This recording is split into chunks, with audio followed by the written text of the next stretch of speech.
सर्वांना नमस्कार. मी प्राध्यापक अमोल मिरगणे, रयत शिक्षण संस्थेचे कर्मवीर भाऊराव पाटील महाविद्यालय पंढरपूर, 11वी ऑनलाईन ऍडमिशन सेल. आपल्या रयत शिक्षण संस्थेच्या वेगवेगळ्या कॉलेजतर्फे प्रत्येक वर्षी 11वी ऑनलाईन ऍडमिशनची प्रवेश प्रक्रिया कशी असेल याची सर्व माहिती विद्यार्थी व पालकांना देण्यात येत असते. त्याचनुसार यावर्षीही कर्मवीर भाऊराव पाटील महाविद्यालय पंढरपूर यातर्फे आपल्या भागातील 11वी ऑनलाईन ऍडमिशनची प्रक्रिया कशी असेल याबद्दल सविस्तर अशी माहिती आपल्या विद्यार्थी व पालकांना देण्यात येत आहे. सविस्तर माहिती सांगण्यासाठी आपल्या महाविद्यालयातील तज्ञ प्राध्यापक सुरेश पवार सर आज या ठिकाणी आपल्याला उपलब्ध आहेत, उपस्थित आहेत. मी आपल्या सर्वांच्या वतीनं सरांचं प्रथमतः सहर्ष स्वागत करतो. नमस्कार. तर इयत्ता 11वी प्रवेश प्रक्रिये संदर्भात आपल्याला माहिती मी देणार आहे. आपल्यासोबत डॉक्टर मिरगणे सर यांच्या म्हणण्यानुसार आपण हा व्हिडिओ तयार करत आहोत. आणि सर आपल्याला जे काही प्रश्न विचारतायत ते विद्यार्थ्यांकडून आलेले आहेत, पालकांकडून आलेले आहेत आणि सध्या कोणत्या प्रकारची प्रोसेस चालू आहे त्या संदर्भात आपण आज चर्चा करणार आहोत. तर प्रथमतः पालक आणि विद्यार्थी यांच्यामध्ये असा प्रश्न आहे की इयत्ता 11वी प्रवेश प्रक्रियेचा सध्या कोणता टप्पा चालू आहे, त्याचबरोबर शून्य फेरीतले ऍडमिशन संपले आहेत का, याबद्दल सरांनी आपल्याला मार्गदर्शन करावं. ओके. तर इयत्ता 11वी प्रवेश प्रक्रियामधील शून्य फेरी आज दिनांक 20 मे 2026 रोजी संपणार आहे. म्हणजे ती संपली आहे का तर नाही, तर 20 मे 2026 संध्याकाळी 6 वाजता या फेरीचं कामकाज संपणार आहे. म्हणजे काय होतं, तर या फेरीमध्ये कोट्याअंतर्गत येणारी जी प्रवेश प्रक्रिया होती, म्हणजे व्यवस्थापन कोटा असेल, इन हाऊस कोटा असेल, अल्पसंख्याक कोटा, या कोट्यामधील ऍडमिशन ही चालू होती. आणि त्यामुळे मधली जी रजिस्ट्रेशनची प्रोसेस आहे किंवा नियमित फेरीसाठी भाग 1 तो जो भाग होता तो सध्या बंद ठेवण्यात आला होता. आणि उद्यापासून काय प्रोसेस चालणार आहे ते आपण आज या ठिकाणी पाहणार आहोत. तर 21 आणि 22 तारीख ही कशी महत्वाची आहे ते आपल्याला याच्यावर चर्चा करायची आहे. आता आपल्या शून्य फेरीमध्ये ज्या विद्यार्थ्यांनी प्रवेश घेतला त्यांचा विषय संपलेला आहे, परंतु राहिलेल्या विद्यार्थ्यांचं काय ते आपण आज अतिशय महत्वाचा पार्ट या निमित्तानं पाहणार आहोत. या पुढचा प्रश्न आहे, कॅप राऊंड 1 मध्ये कॅप राऊंड 1 कधीपासून चालू आहे व त्याचबरोबर विद्यार्थी व पालक यांनी त्यासाठी काय करावे व कोणते विद्यार्थी ह्या प्रक्रियेमध्ये सहभागी होऊ शकतील याबद्दल आमच्या विद्यार्थी व पालकांना मार्गदर्शन करावे. आता नियमित फेरी 1 चे जे वेळापत्रक आहे ते प्रसिद्ध करण्यात आलेलं आहे आणि त्यानुसार 21 व 22 मे 2026 हे 2 दिवस अतिशय महत्वाचे आहेत. आणि या 2 दिवशी काय करायचं आपल्याला, तर विद्यार्थ्यांना जर कुणी नोंदणी करायची राहिली असतील तर त्यांना नोंदणी करता येणार आहे. म्हणजे रजिस्ट्रेशन प्रोसेस ही उद्या चालू होणार आहे. त्यानंतर ज्या विद्यार्थ्यांनी फक्त नोंदणी केलेली आहे आणि भाग 1 भरलेला नाही, असे विद्यार्थी ही भाग 1 पूर्ण करू शकणार आहेत. आणि ज्या विद्यार्थ्यांनी भाग 1 पूर्ण केलेला आहे परंतु त्यांनी पसंतीक्रम आपला भरायचा राहिलेला आहे, अशा विद्यार्थ्यांना सुद्धा उद्या ही प्रोसेस सगळी करता येणार आहे. दिनांक 21 मे 2026 व 22 मे 2026 या 2च दिवशी ही सगळी प्रोसेस चालणार आहे. म्हणून आतापर्यंत ज्या विद्यार्थ्यांनी रजिस्ट्रेशन केलेलं नाही अशा सर्व विद्यार्थ्यांना रजिस्ट्रेशन, भाग 1 भरणे आणि पसंतीक्रम देणे सगळा भाग आपल्याला पूर्ण करता येणार आहे. आणि ज्यांनी फक्त नोंदणीच केली आहे आणि भाग 1 भरायचा राहिलाय त्यांना भाग 1 पूर्णपणे भरता येणार आहे आणि पसंतीक्रम सुद्धा देता येणार आहे. आणि ज्यांचा फक्त पसंतीक्रम द्यायचा राहिलेला आहे अशा विद्यार्थ्यांना पसंतीक्रम सुद्धा देता येणार आहे. तर अतिशय महत्वाचे हे 2 दिवस आहेत. नियमित फेरीसाठी ज्या विद्यार्थ्यांनी आतापर्यंत शून्य फेरीमध्ये भाग घेतलेला नव्हता किंवा शून्य फेरीमध्ये भाग घेतला आहे परंतु प्रवेश मिळालेला नाही, अशा सर्व विद्यार्थ्यांनी नियमित फेरी 1 चं जे वेळापत्रक आहे ते काटेकोरपणे त्याचं पालन करणं आवश्यक आहे, अशा प्रकारच्या सूचना मिळालेल्या आहेत. या पुढचा एक अतिशय महत्वाचा प्रश्न असा आहे सर, की महाविद्यालयाचे जे काही पसंती क्रमांक नोंदवले जाणार आहेत भाग 2 मध्ये, कारण हा अतिशय महत्वाचा भाग आहे की ज्यामध्ये ग्रँटेबल, नॉन ग्रँटेबल असेही काही ऑप्शन त्या कॉलेजचे संबंधित तिथं असणार आहेत. तर जेणेकरून पालकांना ग्रँटेबल मध्ये ऍडमिशन कसं बसता येईल याबद्दल आपण थोडंसं मार्गदर्शन करावं. आता कोणत्याही महाविद्यालयामध्ये दोन प्रकारच्या किंवा एकाच प्रकारच्या शाखा असू शकतात, की आपल्या कर्मवीर भाऊराव पाटील महाविद्यालय पंढरपूर या ठिकाणी कला, वाणिज्य, विज्ञान अशा प्रकारच्या वेगवेगळ्या शाखा आहेत. कला शाखेसाठी 480 विद्यार्थी आपल्या या युनिटमध्ये आहेत. म्हणजे आपल्याला प्रवेश मिळू शकतो 480 विद्यार्थ्यांना. वाणिज्य शाखेसाठी ग्रँटेबल आणि नॉन ग्रँट असे दोन भाग आहेत. कला शाखेसाठी 480 अनुदानित विद्यार्थ्यांना प्रवेश दिला जातो. तर वाणिज्यमध्ये 120 अनुदानित आणि 120 विनानुदानित असे दोन प्रकारच्या शाखा आहेत. विज्ञानसाठी सुद्धा आपल्याकडे अनुदानित आणि विनानुदानित अशा दोन प्रकारच्या शाखा आहेत. विज्ञानच्या 3 तुकड्या आहेत, म्हणजे 360 विद्यार्थ्यांना तिथे प्रवेश दिला जातो आणि 240 विनानुदानितच्या जागा आहेत.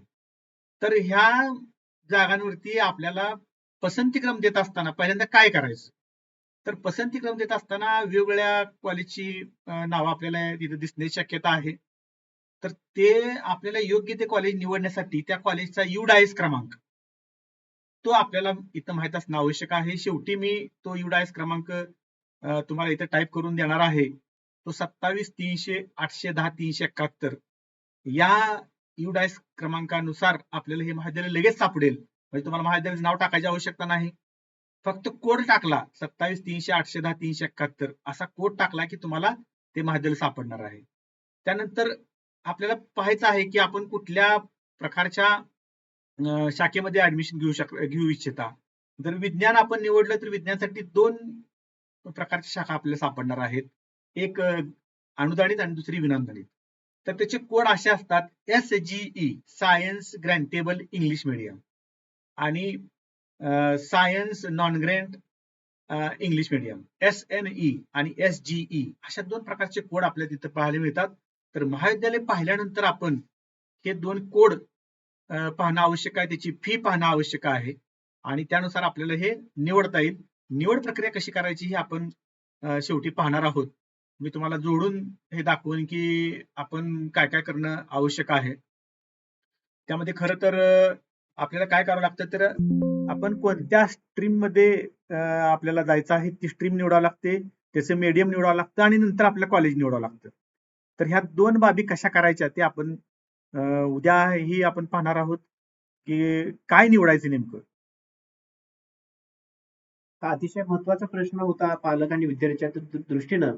कारण जर कोड निवडण्यामध्ये आपली काही चूक झाली तर आपलं ग्रँटेबलचं ऍडमिशन कदाचित नॉन ग्रँट मध्ये जाऊ शकतं. त्यामुळे पालक आणि विद्यार्थ्यांना त्याबद्दल थोडंसं सतर्क राहणं अतिशय गरजेचं आहे. म्हणजे आपल्याच कॉलेजमध्ये येऊन त्यांनी भरणं गरजेचं आहे. म्हणजे इथं जर आला तर आम्ही जे विनानुदानित आहे, अनुदानित आहे, ते कोणते प्रकार आहेत ते तुम्हाला आम्ही सविस्तरपणे सांगू आणि शक्यतो आम्ही मार्कनुसार किती मार्क असतील तर पहिल्यांदा ग्रँटेबल्स आम्ही निवडतो आणि नंतर नॉन ग्रँट निवडतो. म्हणजे कुठल्याही विद्यार्थी व पालकांचं नुकसान होणार नाही याच्यासाठी आमच्या कॉलेजची टीम पूर्णपणे खूप ऍक्टिव्ह पद्धतीनं ते तुमच्या फॉर्मची करेक्ट प्रोसेस भरून देणार आहे.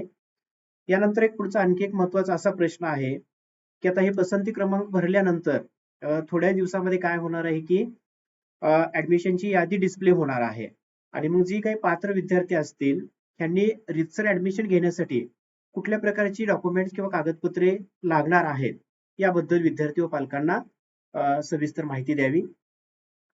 तर खरं तर जी कागदपत्रे आहेत ती कागदपत्रे कोणती लागणार आहेत, त्यामध्ये जर 2 प्रकारचे विद्यार्थी आपल्याकडे येणार आहेत, त्यामध्ये कॅटेगरीचे विद्यार्थी आणि ओपन कॅटेगरीचे विद्यार्थी. तर ओपन कॅटेगरीच्या विद्यार्थ्यांसाठी फक्त ऑनलाईनचं मार्कशीट आवश्यक आहे आणि शाळा सोडल्याचा दाखला तर मिळालेला नाही, तर त्या बदल्यात आपण एक त्यांना हमीपत्र देणार आहोत. ते हमीपत्र भरून ते आपण अपलोड करणार आहोत. म्हणजे जे ओपन कॅटेगरीचे विद्यार्थी आहेत त्यांना 2च डॉक्युमेंट लागणार आहेत. एक आहे ऑनलाईन मार्कशीट आणि दुसरा आहे शाळा सोडल्याच्या दाखल्याच्या ऐवजी हमीपत्र.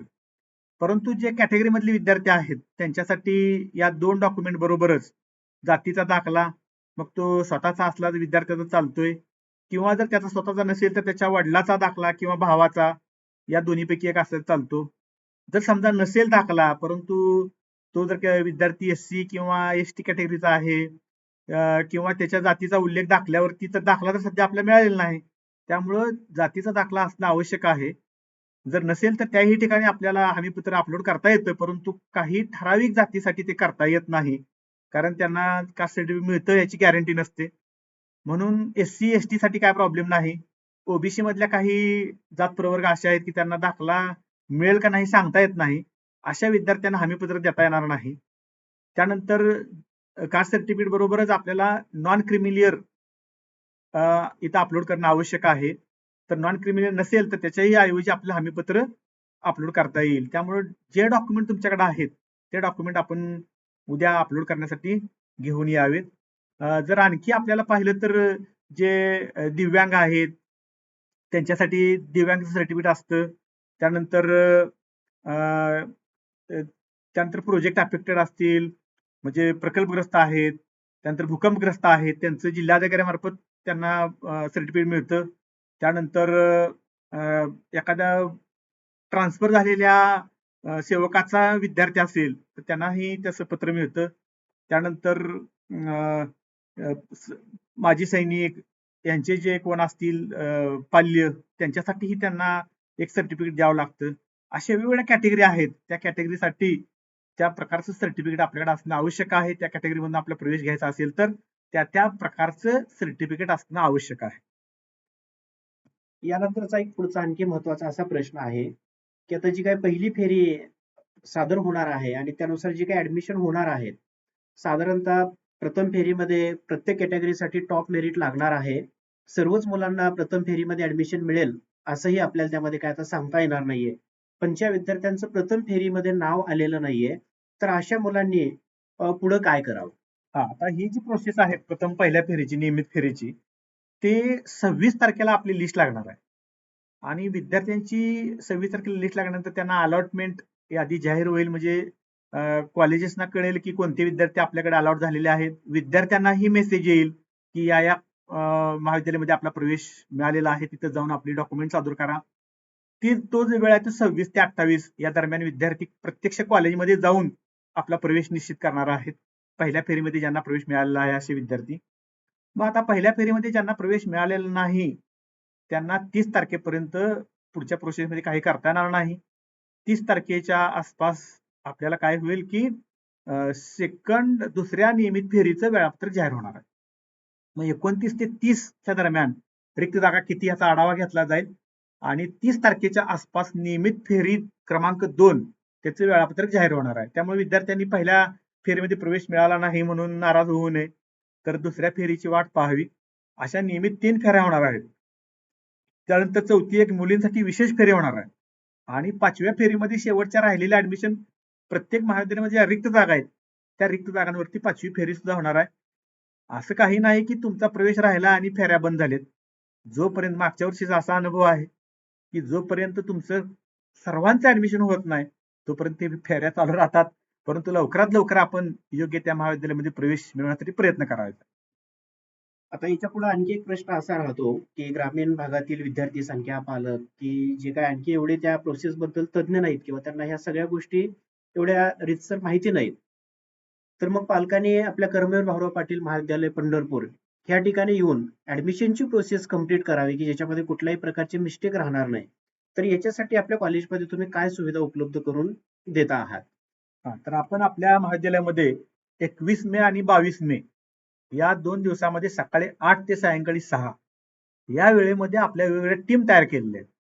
आणि या टीमना आपण असं मार्गदर्शन केलेलं आहे की अशा टीम तयार केल्या की ज्यांना ह्या प्रोसेसची संपूर्ण माहिती आहे आणि त्या माहितीच्या आधारे ते विद्यार्थ्यांचे पसंतीक्रम भरतील.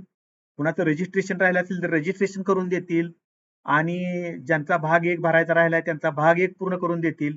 म्हणजे रजिस्ट्रेशन पासून ते पसंतीक्रम भरणे आणि महाविद्यालयामध्ये प्रवेश होईपर्यंत मार्गदर्शन करण्यासाठी आपल्या महाविद्यालयामध्ये अशा टीम तयार करण्यात आलेल्या आहेत. त्या टीम मध्ये कला शाखेसाठी एक स्वतंत्र चेअरमन आपल्याला काळे एस.एन. सर म्हणून आहेत. त्यांचा नंबर इथं डिस्प्लेला दिलेला आहे. त्यानंतर विज्ञान शाखेसाठी बिलभंडारी सर आहेत. त्यांचाही नंबर दिलेला आहे. वाणिज्य शाखेसाठी नरवडे सर आहेत. त्यांचा इथं फोन नंबर आपल्याला मिळालेला आहे. त्यानंतर एचएससी व्होकेशनल त्याच्यासाठी बावस्कर मॅडम त्या एचएससी व्होकेशनलचे जे प्रवेश आहेत ते मात्र ऑफलाईन पद्धतीने घेण्यात येणार आहेत. तर असे सगळ्यांचे नंबर इथं डिस्प्लेला दिलेले आहेत.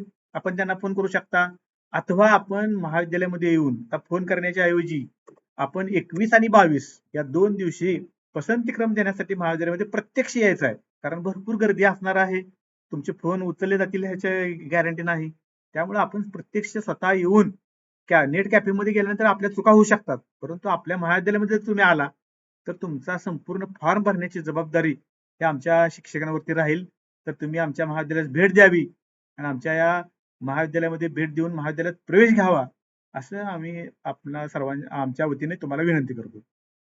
याच्यानंतर आणखी एक प्रश्न असा शिल्लक राहतो पालकांच्या मनामध्ये, की ही पूर्ण प्रोसेस हँडल करण्यासाठी पालकांनी आता ऑनलाईन रजिस्ट्रेशन केलेलं आहे.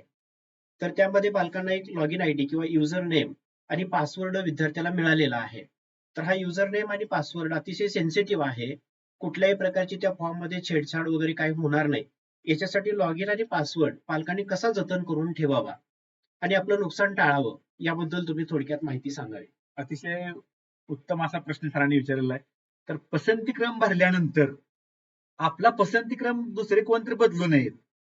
2 दिवसासाठी आपल्याला मुदत आहे. आपण पहिल्या दिवशी पसंतीक्रम निवडले, म्हणजे 21 तारखेला आपण पसंतीक्रम निवडला आणि आपण कॉलेज टाकली क्रमानं जे कॉलेज आपण टाकणार आहात त्यातल्या पहिल्या कॉलेजला पहिल्यांदा पहिल्या पसंतीचं कॉलेज असं म्हटलं जातं. आणि तुमचा पसंतीक्रम असा बदल केला जाऊ शकतो दुसऱ्या कोणाकडून तरी. म्हणून आपला लॉगिन आयडी आणि पासवर्ड हा ज्या महाविद्यालयामध्ये आपला प्रवेश घ्यायचा आहे त्यांना सोडून दुसऱ्या कोणाला देऊ नका. तुमच्या स्वतःकडे तर ठेवा, किंवा तुम्ही ज्या महाविद्यालयामध्ये प्रवेश घेणार आहात त्या महाविद्यालयातील शिक्षक सोडून दुसऱ्या कोणालाही तुमचा लॉगिन आणि पासवर्ड देऊ नका, कारण त्यामध्ये बदल करण्याची शक्यता आहे. खूप छान, की पालकांच्या आणि विद्यार्थ्यांच्या मनामध्ये जे काही संभाव्य अशा शंका राहू शकतात त्याबद्दल प्रत्येक एका प्रश्नाचं सरांनी अतिशय छान पद्धतीने आपल्याला मार्गदर्शन केलेलं आहे. नक्कीच ह्या भागातील पालकांना आणि विद्यार्थ्यांना या माहितीची खूप फायदा होणार आहे. माझीही पालकांना खूप विनंती आहे की आपलं संभाव्य कुठल्याही प्रकारचं नुकसान होणार नाही. खूप सोप्या पद्धतीनं कुठल्याही प्रकारची काही यासाठी फी न घेता ह्या कर्मवीर भाऊराव पाटील महाविद्यालय पंढरपूर या ठिकाणी आपल्याला हा फॉर्म व्यवस्थित भरून दिला जाईल. आपल्या मनातल्या सगळ्या शंका आम्ही त्याही ठिकाणी आपण पूर्ण त्या ठिकाणी निरसन करू. त्यामुळे या भागातील सर्व पालकांना माझी विनंती आहे की आपण कर्मवीर भाऊराव पाटील महाविद्यालय पंढरपूर या ठिकाणी 21 व 22 मे रोजी यावं. फॉर्मची सगळी प्रोसेस अतिशय चांगल्या पद्धतीने आपल्याला या ठिकाणी पूर्ण करून देण्यात येईल. यासाठी आमच्या प्राचार्य साहेबांनी, आदरणीय बीटी जाधव साहेब यांनी आम्हाला खूप मार्गदर्शन केलेलं आहे आणि त्यांच्याच मार्गदर्शनानुसार या भागातील विद्यार्थी व पालक यांना आम्ही ही सगळी माहिती चांगल्या पद्धतीने पुरवणार आहोत. धन्यवाद.